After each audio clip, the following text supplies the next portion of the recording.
Bagaimana jika selama ini Anda hidup di bawah ilusi yang sangat halus, sebuah kesalahan yang begitu umum, namun jarang sekali disadari? Kesalahan itu adalah mengira pikiran sebagai kesadaran. Sejak kecil, kita diajari untuk berpikir lebih baik, mengendalikan pikiran, atau mengisi pikiran dengan hal positif. Tanpa sadar, kita menyimpulkan satu hal: aku adalah pikiranku. Tetapi jika itu benar, maka muncul pertanyaan yang mengganggu. Siapakah yang sedang menyadari pikiran itu sendiri? Dalam keheningan terdalam, ketika pikiran berhenti sejenak, di antara satu tarikan napas dan hembusan berikutnya, ada sesuatu yang tetap hadir, sesuatu yang mengamati, sesuatu yang tidak berbicara, namun tahu. Itulah celah misterius yang selama ribuan tahun menjadi perdebatan para filsuf, mistikus, dan pencari kebenaran. Perbedaan antara pikiran dan kesadaran.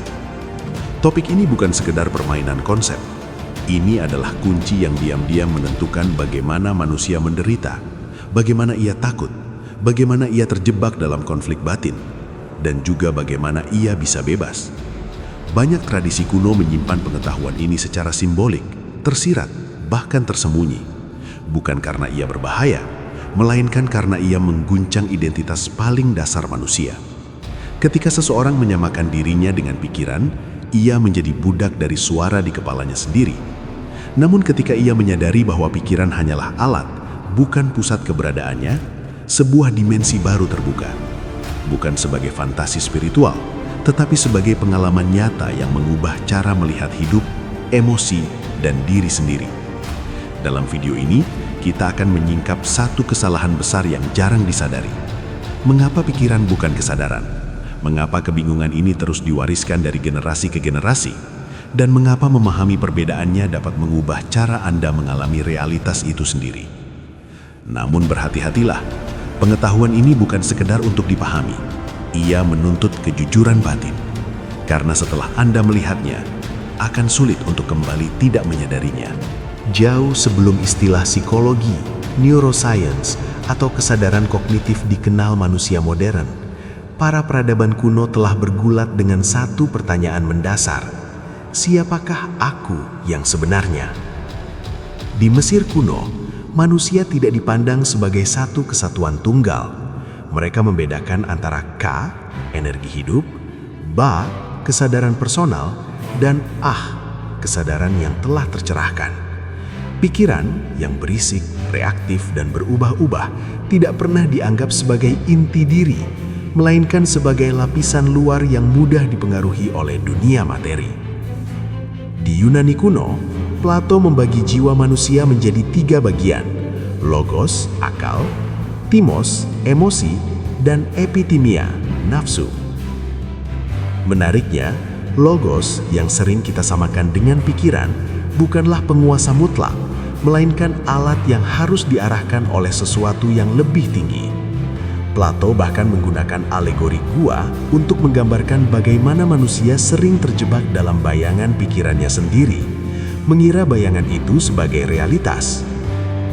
Sementara itu, dalam tradisi Timur, terutama di wilayah Asia Selatan dan Asia Tengah, pemisahan antara pikiran dan kesadaran dibahas dengan sangat halus. Pikiran dipandang sebagai arus, bukan pusat. Ia bergerak, berubah, dan bereaksi. Kesadaran, sebaliknya, digambarkan sebagai latar yang diam, tempat seluruh pengalaman muncul dan menghilang. Menariknya, pengetahuan ini tidak pernah diajarkan secara gamblang kepada semua orang. Ia sering dibungkus dalam simbol, kisah, atau perumpamaan. Mengapa? Karena perbedaan antara pikiran dan kesadaran bukan sekedar informasi, ia adalah ancaman terhadap ego kolektif manusia. Ketika peradaban mulai membangun struktur kekuasaan, hukum, dan identitas sosial, pikiran menjadi alat utama.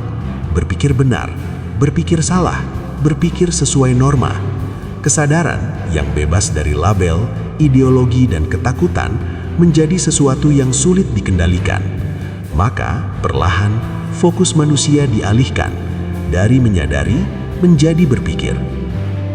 Dalam banyak naskah kuno, Mereka yang memahami perbedaan ini sering digambarkan sebagai yang terjaga, yang melihat, atau yang mendengar tanpa telinga.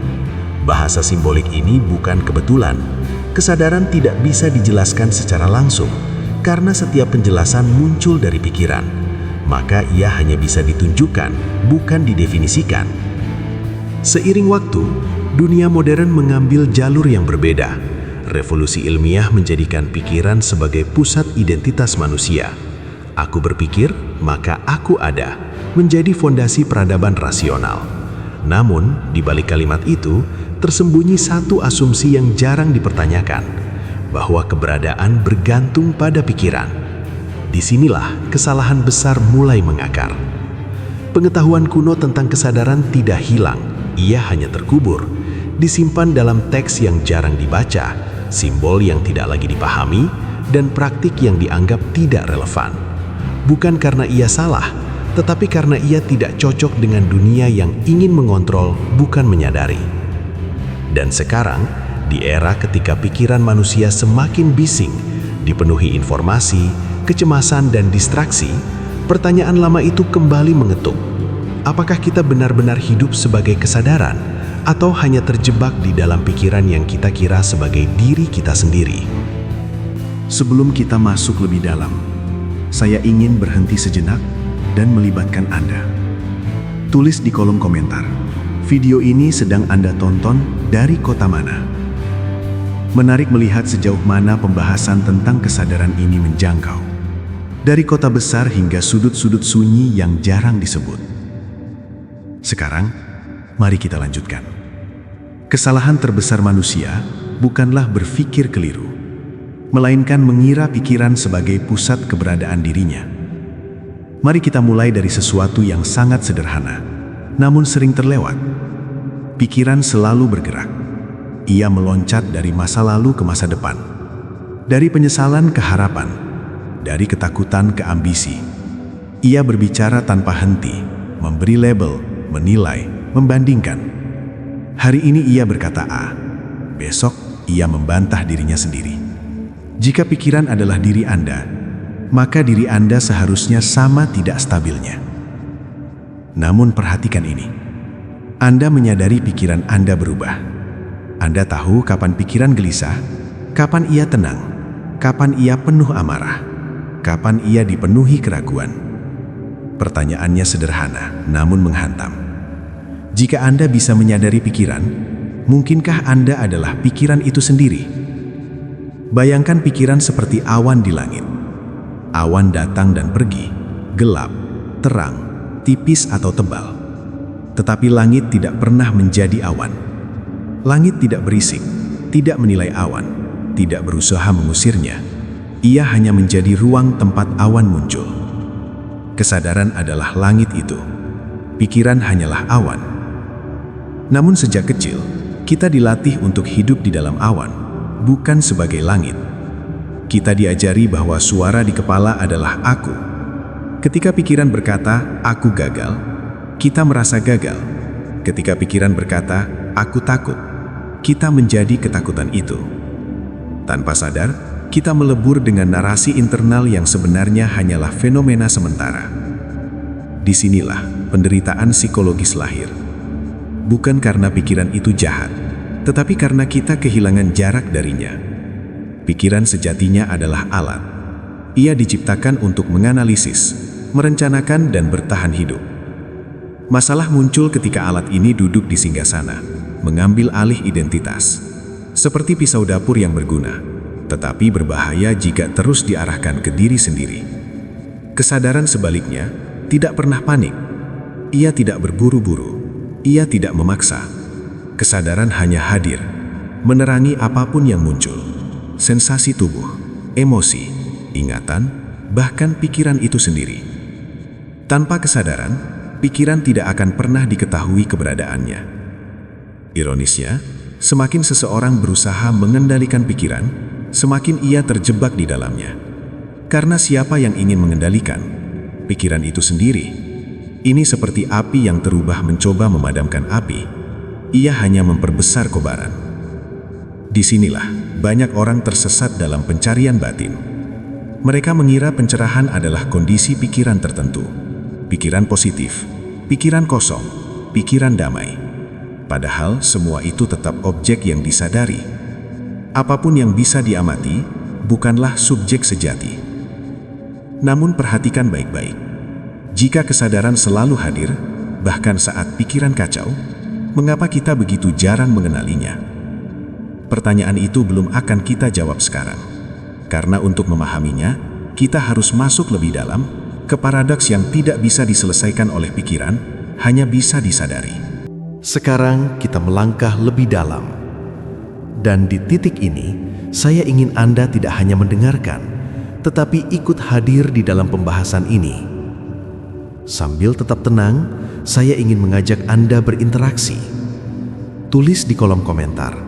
Selama ini Anda lebih sering merasa dikendalikan oleh pikiran, atau pernahkah ada momen di mana Anda hanya mengamati pikiran tanpa ikut hanyut?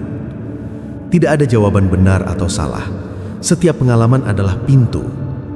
Sekarang, mari kita lanjutkan. Ada satu paradoks yang selalu membuat pikiran tersandung. Paradoks ini sederhana, tetapi tidak bisa diselesaikan dengan logika biasa. Jika pikiran adalah aku, lalu siapa yang mengamati pikiran itu muncul dan menghilang? Banyak orang mencoba menjawab pertanyaan ini dengan konsep. Mereka menciptakan teori, istilah, bahkan identitas baru yang lebih halus.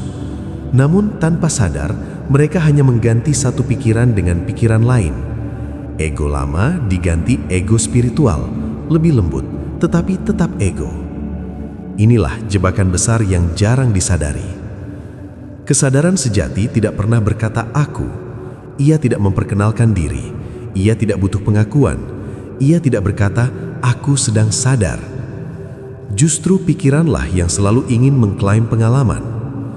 Ketika muncul ketenangan, pikiran berkata aku tenang. Ketika muncul keheningan, pikiran berkata aku berhasil diam. Padahal jika diam itu benar-benar hadir, tidak ada suara yang mengklaimnya. Kesadaran tidak bisa dijadikan objek. Begitu Anda mencoba melihatnya, yang terlihat hanyalah pikiran tentang kesadaran. Seperti mata yang tidak bisa melihat dirinya sendiri tanpa cermin, dan pikiran adalah cermin yang selalu memantulkan distorsi. Inilah mengapa banyak tradisi kuno menggunakan paradoks, diam, atau pertanyaan terbuka. Bukan untuk membingungkan, tetapi untuk melelahkan pikiran hingga ia berhenti mencoba menguasai sesuatu yang tidak bisa ia sentuh. Sekarang, perhatikan pengalaman Anda sendiri. Saat emosi muncul, marah, takut, sedih, emosi itu terasa nyata, tetapi ia selalu datang dan pergi. Namun ada sesuatu yang tetap hadir bahkan setelah emosi menghilang. Kesadaran tidak pernah terluka oleh emosi. Ia hanya menyaksikan. Dan disinilah mitos besar runtuh, bahwa kesadaran adalah kondisi khusus, langka, atau mistis. Tidak, kesadaran adalah hal paling biasa, saking biasanya ia terlewatkan.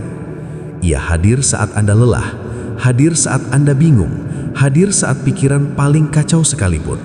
Ia tidak memilih kondisi. Pikiran selalu berkata, nanti, setelah ini beres. Kesadaran selalu berkata tanpa kata, sekarang. Sekarang izinkan satu pertanyaan menggantung di benak Anda tanpa perlu dijawab. Jika kesadaran selalu hadir, mengapa kita begitu sibuk mencarinya? Jangan jawab di kepala Anda. Jika Anda merasa terdorong, tuliskan refleksi Anda di kolom komentar. Satu kalimat saja cukup. Kadang menuliskannya membuat sesuatu menjadi lebih jernih, bukan untuk orang lain, tetapi untuk diri sendiri. Karena setelah titik ini, pembahasan kita tidak lagi tentang memahami, melainkan tentang menghidupi. Dan di bagian selanjutnya, kita akan turun ke level yang paling nyata. Bagaimana perbedaan antara pikiran dan kesadaran ini benar-benar mengubah cara Anda menjalani hidup sehari-hari, bukan sebagai teori, tetapi sebagai pengalaman langsung. Sekarang kita turun dari wilayah konsep, masuk ke wilayah yang paling dekat dengan Anda. Kehidupan sehari-hari. Karena memahami perbedaan antara pikiran dan kesadaran bukanlah pencapaian intelektual. Ia tidak diukur dari seberapa banyak istilah yang Anda hafal, tetapi dari bagaimana Anda merespons hidup. saat hal tidak berjalan sesuai rencana, saat emosi muncul tanpa izin, saat pikiran kembali berisik. Langkah pertama bukanlah mengubah apapun. Justru sebaliknya, berhenti ikut campur. Saat pikiran muncul, entah berupa kekhawatiran, penyesalan, atau skenario masa depan, latih diri Anda untuk tidak langsung percaya. Bukan melawan, bukan menekan, cukup beri jarak halus, seperti menonton arus sungai tanpa melompat ke dalamnya. Kalimat paling sederhana namun kuat adalah ini. Ini pikiran yang sedang muncul. Bukan pikiranku benar, bukan aku harus menuruti ini. Hanya pengakuan lembut bahwa sesuatu sedang lewat. Pada awalnya pikiran akan melawan. Ia tidak suka kehilangan kendali. Ia akan berkata, ini penting, atau kalau tidak dipikirkan, semuanya akan kacau. Biarkan saja. Kesadaran tidak perlu membantah. Ia tidak sedang berdebat. Kesalahan umum yang sering terjadi adalah mencoba menjadikan kesadaran sebagai alat untuk merasa lebih baik. Ketika ketenangan tidak muncul, seseorang merasa gagal. Padahal, kesadaran tidak menjanjikan perasaan tertentu. Ia hanya menjanjikan kejujuran terhadap apa yang ada. Saat marah hadir, sadarilah kemarahan. Saat cemas hadir, sadari kecemasan, tanpa memberi label baik atau buruk. Ironisnya, emosi yang disadari sepenuhnya justru lebih cepat melembut, bukan karena diusir, tetapi karena tidak lagi diberi bahan bakar oleh cerita pikiran. Dalam interaksi sehari-hari, perbedaan ini menjadi sangat nyata.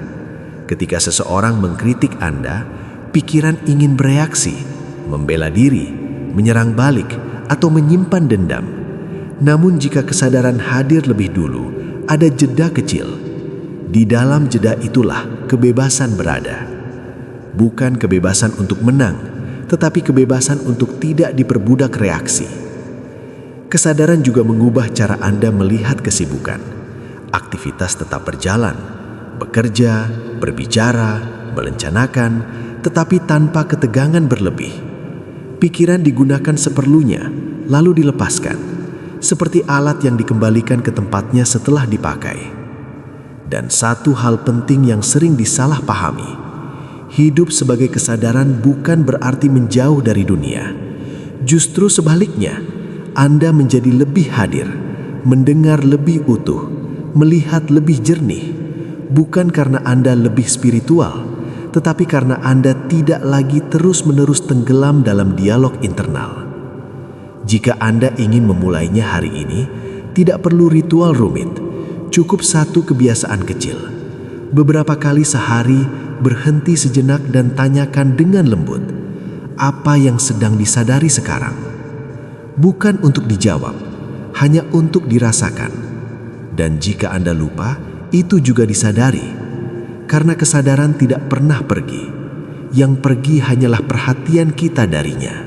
Sekarang, kita sampai di titik hening itu. Bukan akhir, melainkan jeda.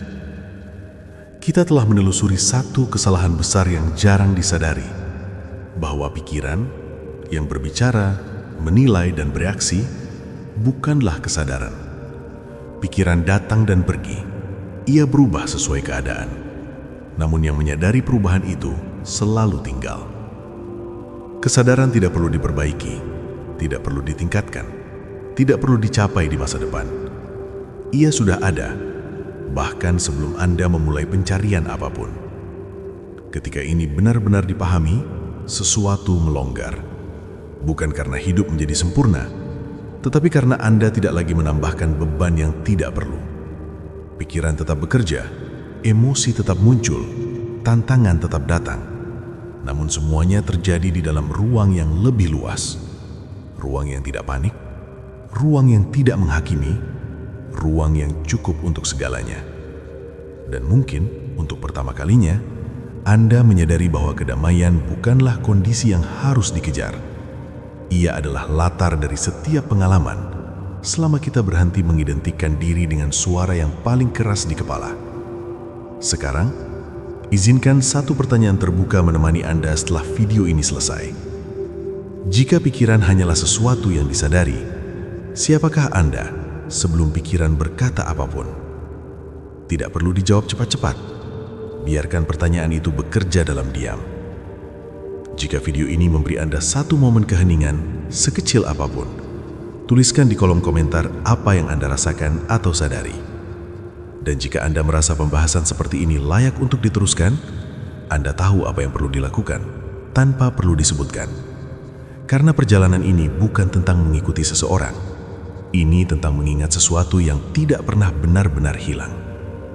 Terima kasih telah hadir, bukan sebagai pikiran, tetapi sebagai yang menyadari.